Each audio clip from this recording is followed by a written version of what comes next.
बिहार के कई ऐसे उत्पादन हैं जिसको राष्ट्रीय अंतर्राष्ट्रीय स्तर पर पसंद किया जाता है। हाजीपुर से मैं आता हूँ, हाजीपुर का केला हो, मुजफ्फरपुर की लीची हो, आम हो, ये तमाम ऐसी चीज़ें हैं, अनानास हो, ये तमाम ऐसी चीज़ें हैं जिसकी मांग अंतर्राष्ट्रीय बाज़ारों में भी बीते कुछ वर्षों में बढ़ी है। ऐसे में एक विधिवत व्यवस्था तैयार करने की सोच के साथ इस 2 दिवसीय सम्मेलन का हम लोगों ने आयोजन किया।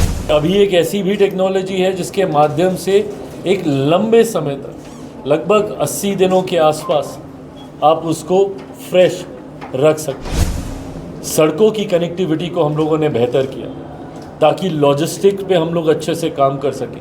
किसान भले किसी भी दूर दराज के कोने में अपने उत्पादन को, अपने प्रोड्यूस को करे, बट उसको पटना तक लाने में या अलग अलग राज्यों में भेजने में किसी तरीके की दिक्कत ना, ये तमाम तरीके की ये व्यवस्था इस डबल इंजन की सरकार के द्वारा तैयार की गई। कि भारत को एक ग्लोबल फूड बास्केट बनाना है और ये क्षमता हमें, हमारे देश में है कि भारत न सिर्फ अपनी डोमेस्टिक नीड्स को पूरा कर सकता है बल्कि दुनिया की बड़ी आबादी की ज़रूरतों को भी पूरा कर सकता है।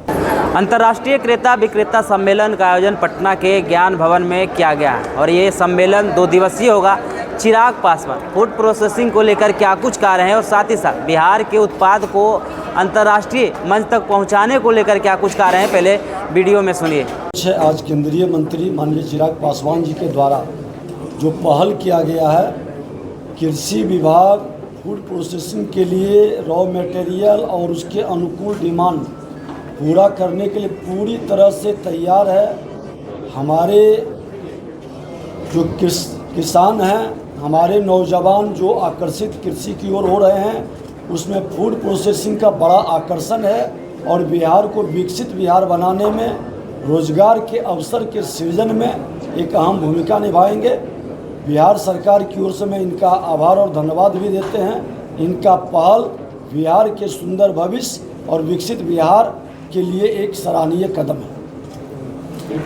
उद्योग भी अगर आप चाहेंगे तो मैं आग्रह करूंगा कि आपके साथ साझा कर लीजिए। 20 देशों का मैंने जिक्र किया है जिसमें यूएई, जर्मनी, कई ऐसे देश हैं यूरोपियन कंट्रीज़ के भी जिनकी एक सक्रिय भूमिका रही है। एक ये समझना पड़ेगा, लीची की सर्वाधिक उत्पादन अपने ही राज्य से है और राज्य से हमेशा जाता है और भारत सरकार सबसे बड़ा है कि ट्रेड प्रमोशन काउंसिल इंडिया के जो प्रमुख हैं वो भी हैं और एपीडा जिनका ये काम है, दोनों हैं।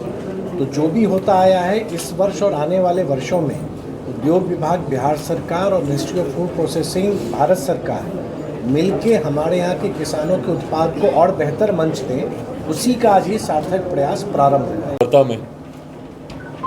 ये प्रेस वार्ता अंतर्राष्ट्रीय क्रेता विक्रेता सम्मेलन, जो 2 दिवसीय सम्मेलन का आयोजन किया गया है, जिसमें केंद्र सरकार, बिहार सरकार, अपीडा, टीपीसीएल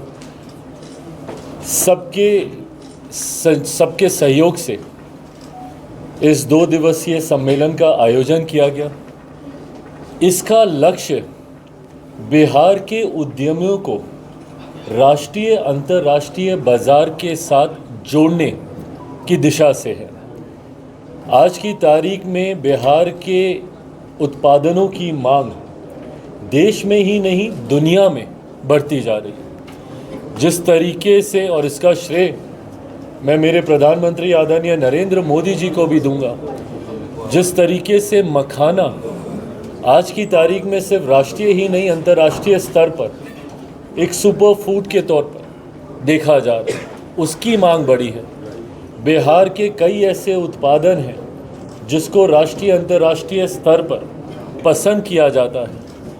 हाजीपुर से मैं आता हूँ, हाजीपुर का केला हो, मुजफ्फरपुर की लीची हो, आम हो, ये तमाम ऐसी चीज़ें हैं, अनानास हो, ये तमाम ऐसी चीज़ें हैं जिसकी मांग अंतर्राष्ट्रीय बाज़ारों में भी बीते कुछ वर्षों में बढ़ी है। ऐसे में एक विधिवत व्यवस्था तैयार करने की सोच के साथ इस 2 दिवसीय सम्मेलन का हम लोगों ने आयोजन किया, जिसमें लगभग 20 देशों के 70 से ज़्यादा सही आंकड़े कल जब इसका हम लोग समापन करेंगे सब आपके साथ साझा किए जाएंगे। 70 से ज़्यादा इंटरनेशनल बायर्स ने इसमें पार्टिसिपेट करने का काम किया। लगभग 50 से ज़्यादा डोमेस्टिक बायर्स, रिटेल चेन्स बड़ी बड़ी, उन्होंने इस कार्यक्रम में अपनी सहभागिता देने का कार्य किया। और जो उत्साह देखने को मिल रहा है इन बायर्स के द्वारा, ये मेरे विश्वास को बढ़ाता है कि ये सम्मेलन एक गेम चेंजर के तौर पर आने वाले दिनों में अपने आप को साबित करेगा। अभी से ही, अभी तो ये सिर्फ शुरुआत है, बट जो एक्साइटमेंट मैं देख रहा हूँ, उदाहरण के तौर पर लीची को लेकर मैं इंटरनेशनल बायर्स में देख रहा हूँ कि काफ़ी उत्साह के साथ। और इसकी खूबसूरती ये है कि कई ऐसी टेक्नोलॉजीज़ हैं जो संभवतः जिससे अभी तक हम लोग या हमारे माइक्रो स्मॉल एंटरप्राइजेस से जुड़े हुए साथी शायद उससे नहीं जानकारी उनको होगी उसके बारे में। उन टेक्नोलॉजीज़ का आदान प्रदान, उन नए इनोवेशंस का, उन नए स्टार्टअप आइडियाज़ का आदान प्रदान भी होगा। लीची का मैंने उदाहरण दिया, सामान्य परिस्थिति में 3 से 4 दिन तक लीची रहती है। टेक्नोलॉजी के माध्यम से आप उसकी पैकेजिंग थोड़ी बेहतर कर दें, 9-10 दिन तक आप उसको रख लेंगे। पर अभी एक ऐसी भी टेक्नोलॉजी है जिसके माध्यम से एक लंबे समय तक, लगभग 80 दिनों के आसपास, आप उसको फ्रेश रख सकते हैं। इन तमाम चीज़ों को लेकर चर्चा, जो अगर ऐसी टेक्नोलॉजी का अगर इस्तेमाल अगर यहाँ पे लीची से जुड़े हुए हमारे किसान साथी अगर करेंगे तो यकीनन उनको बहुत लाभ होगा। तो इन तमाम जानकारी का आदान प्रदान एक छत के नीचे हो, इस सोच के साथ इस 2 दिवसीय कार्यक्रम का आयोजन सबके द्वारा मिलकर, बिहार सरकार, केंद्र सरकार, तमाम हमारे साथियों के द्वारा मिलकर ये किया गया है, जिसमें एक बड़ी संख्या में बिहार के उद्यमी भी इसमें अपनी भागीदारी देने का कार्य कर रहे हैं। उनको हम लोग डायरेक्ट कनेक्ट कराने का प्रयास हम लोग कर रहे हैं राष्ट्रीय अंतर्राष्ट्रीय बाज़ार के साथ। यहाँ पे उत्पादन है, बट कैसे उसको हम लोग दुनिया के कोने कोने तक लेकर जा सकें। और जो सोच हमारे प्रधानमंत्री आदरणीय नरेंद्र मोदी जी की है कि भारत को एक ग्लोबल फूड बास्केट बनाना है, और ये क्षमता हम में, हमारे देश में है कि भारत न सिर्फ अपनी डोमेस्टिक नीड्स को पूरा कर सकता है, बल्कि दुनिया की बड़ी आबादी की ज़रूरतों को भी पूरा कर सकता है। और कैसे हम लोग अपने आप को एक ग्लोबल फूड बास्केट के तौर पर दुनिया के सामने प्रस्तुत करें, उस दिशा में ऐसे कार्यक्रमों की एक अहम भूमिका हो जाती है। मुझे खुशी है कि जिस तरीके से बिहार में आज की तारीख में मुख्यमंत्री नीतीश कुमार जी के नेतृत्व में एक ऐसी व्यवस्था तैयार हुई। माननीय उप मुख्यमंत्री जी यहाँ पर हैं, माननीय मंत्री जी यहाँ पर हैं, उद्योग, सब ने मिलकर जो व्यवस्था यहाँ पर तैयार की है, और जिस तरीके से हमारा राज्य विकास के अलग अलग मापदंड पर तीव्र गति से आगे बढ़ने का कार्य कर रहा है, जिसमें कनेक्टिविटी भी एक अहम भूमिका निभाती है। लंबे समय से हम लोग चाहते थे कि बिहार पटना का एयरपोर्ट बेहतर हो। आज आप देखिएगा जल्दी उसका उद्घाटन हो रहा है।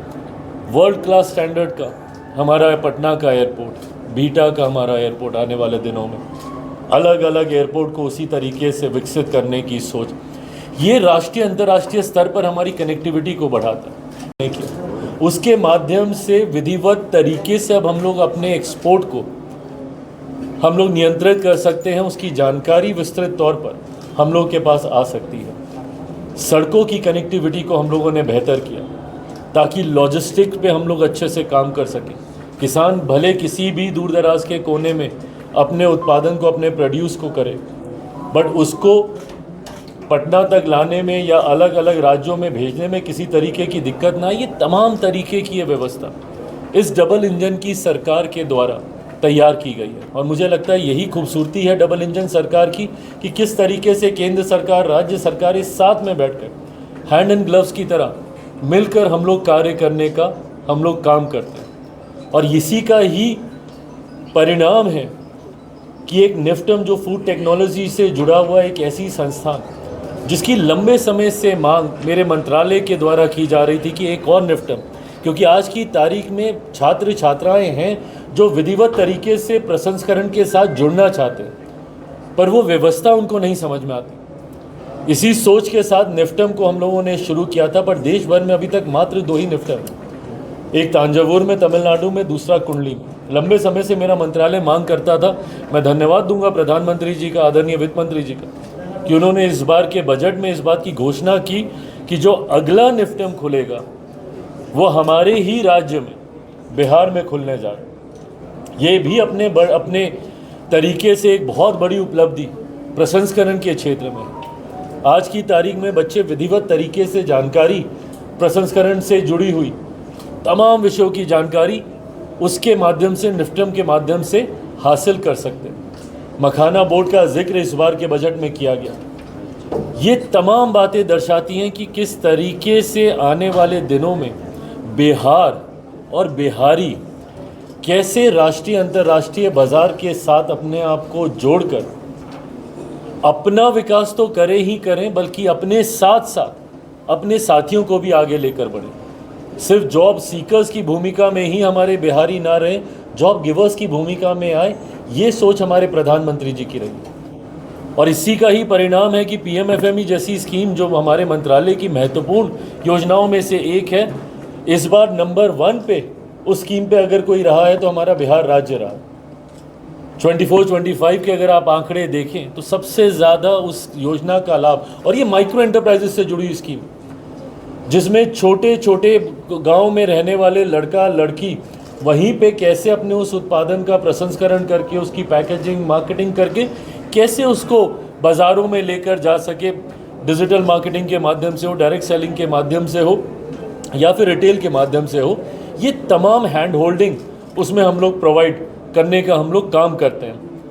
मैं बस इतना विश्वास दिलाना चाहता हूँ कि खाद्य प्रसंस्करण उद्योग का मंत्री होने के नाते मेरी जिम्मेदारी देश भर के लिए, पर मेरी प्राथमिकता में हमेशा बिहार रहा है। ऐसे में मैं चाहता हूँ कि बिहार में हम लोग, क्योंकि ये कृषि प्रधान प्रदेश है, एक ऐसी व्यवस्था हम लोग तैयार करें ताकि एक बड़ी आबादी जो कृषि से जुड़ी हुई है, कैसे विधिवत तरीके से उनको वो पूरी व्यवस्था, इकोसिस्टम तैयार मिले, जिसके माध्यम से वो राष्ट्रीय अंतर्राष्ट्रीय स्तर पर अपनी पहचान बना सकें। और उसके लिए मैं विशेष तौर पर मुख्यमंत्री जी का धन्यवाद करूंगा, हमारे उप मुख्यमंत्री जी का मैं धन्यवाद करूंगा, जिनके पास कृषि विभाग की भी एक बड़ी जिम्मेदारी है, जो हम लोगों के मंत्रालय का एक अहम, जिसमें उसके कृषि विभाग की एक अहम भूमिका है, जिनका निरंतरता में इनका साथ और वो तत्परता कि कैसे हम दोनों मिलकर इसको आगे लेकर जा सकें। उप मुख्यमंत्री जी का मैं धन्यवाद करूंगा, यहाँ पे उद्योग मंत्री जी का, नीतीश भाई का भी मैं यहाँ पे धन्यवाद करूंगा। जिस तरीके से लगातार आउट ऑफ बॉक्स आइडिया सोचना, नई नई नीतियाँ बनाना, जो यहाँ पे हमारे युवा साथियों को जो इस क्षेत्र में अब जुड़ना चाहते हैं, उनको वो ईज़ दे, उनको वो सरलता दे, वो सुविधाएं दे, और साथ ही में वो निवेशक जो हमारे राज्य में आना चाहते हैं उनको सिंगल विंडो क्लियरेंसेस के माध्यम से ईज़ ऑफ बिजनेस की भी अपॉर्चुनिटी प्रोवाइड करके दे। ऐसे में केंद्र सरकार, राज्य सरकार के इस खूबसूरत तालमेल से, और उसमें हमारे तमाम साथी सहयोगियों का, जो अधिकारीगण यहाँ पे मौजूद हैं, और मैं विशेष तौर पे अपीडा का भी मैं धन्यवाद करूँगा। एक अहम भूमिका अभिषेक जी, हमारे चेयरमैन अपीडा के, इनकी भी एक सक्रिय भूमिका निरंतरता में इस विषय को लेकर रही है कि कैसे हम लोग बिहार में इस व्यवस्था को और मजबूत और विस्तृत हम लोग कर सकें। EPCL का भी मैं धन्यवाद करूंगा, मोहित जी का भी मैं धन्यवाद करूंगा कि उन्होंने भी बहुत सक्रिय। तो आपने चिराग पासवान को सुना, साफ तौर पे कह रहे हैं कि जिम्मेदारी हमें भले ही पूरा देश का है, लेकिन प्राथमिकता बिहार है, और बिहार के उत्पाद को कैसे अंतर्राष्ट्रीय मंचों तक पहुंचाया जाए, देश दुनिया के कोनों तक कैसे पहुंचाया जाए, इसके लिए लगातार हम कार्य कर रहे हैं। और जो फल 10 दिन 7 दिन तक रहता है, उसको 80 दिन 90 दिन तक कैसे रखा जाए, इसके लिए फूड प्रोसेसिंग का भी कार्य किया जा रहा है। मुख्यमंत्री नीतीश कुमार से जो उनकी मुलाकात हुई थी, उस मुलाकात को लेकर भी चिराग पासवान कहते हुए नजर आ रहे थे। क्या कुछ कह रहे थे चिराग पासवान, आपने सुना इस वीडियो में। इस वीडियो के माध्यम से अपनी प्रतिक्रिया जरूर दें, और ऐसे ही खबरों से रूबरू होने के लिए देखते रहिए आगाज़ फर्स्ट न्यूज़।